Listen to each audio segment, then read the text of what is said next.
So இங்க பாருங்க, இது ஒரு இன்ஜினியர் பை சைடு, இது ஒரு இன்ஜினியர் பை சைடு. பிகாஸ் இங்க ஒரு புல் பேக் நடந்து போயிருக்கு, so it's a buy side. இங்க ஒரு புல் பேக் நடந்து போயிருக்கு, so it's a buy side. Whenever in an MM exam, first half of the curve will be an engineered liquidity. இங்க போட்டிருக்கா, cell side of the curve is engineered liquidity in MMDM.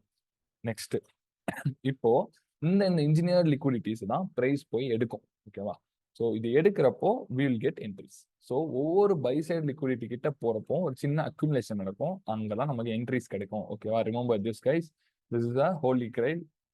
எப்படி சொல்ல, ஒரு இது மாதிரி வச்சுக்கோங்க, ஒரு sauce மாதிரி வச்சுக்கோங்க. நான் என்னோட மென்டர்ஷிப் ஸ்டூடெண்ட்ஸ் கிட்ட சாஸ்ன்ற மாதிரி சொல்லுவேன். ஸோ ஒவ்வொரு பை சைடு கிட்டையும், இன்ஜினியர்டு பை சைடு கிட்டையும் ஒவ்வொரு அக்யூமுலேஷன் நடக்கும், where we will get entries. For எக்ஸாம்பிளுக்கு இந்த பை சைடு கிட்ட இருக்கா, இந்த புல் பேக் சொன்னா இது ஒரு என்ட்ரி FVG. நெக்ஸ்ட் இந்த பை சைடு இருக்கா, இது ஒரு என்ட்ரி. நெக்ஸ்ட் இந்த பை சைடு இருக்கா, இது ஒரு entry. So these and all are the places where will get entries. And இங்கே தான் நீங்க டிசீஸ் பார்க்கணும். எஸ், நீங்க இந்த இடத்துல எல்லாமே பேரிஷ் பீரியரைஸை பிரைஸ் ஃபாலோ பண்ணிட்டே வரும். பட் இந்த எஸ்எம்ஆர் ஒரு ஹை டைம் ஃப்ரேம் பீரியட்லேருந்து கொடுத்து ஒரு எஸ்எம்ஆர் கொடுத்து ரிவர்ஸ் ஆக ஆரம்பிச்சிச்சுன்னா இங்க இருக்கிற ஒவ்வொரு பேரிஷ் பீரியடும் அரேவையும் டிஸ்ரெஸ்பெக்ட் பண்ண ஆரம்பிச்சிடும். Until and unless price goes and takes this external range liquidity or அதே கோரிலேட்டட் பேர்ல அதை போய் எடுக்கிற வரைக்கும். ஏன்னா அங்க போய் எடுத்துட்டு அங்க SMT கொடுத்தனா கீழே வந்துடும், ஏன்னு கேட்கக்கூடாது. ஓகேவா?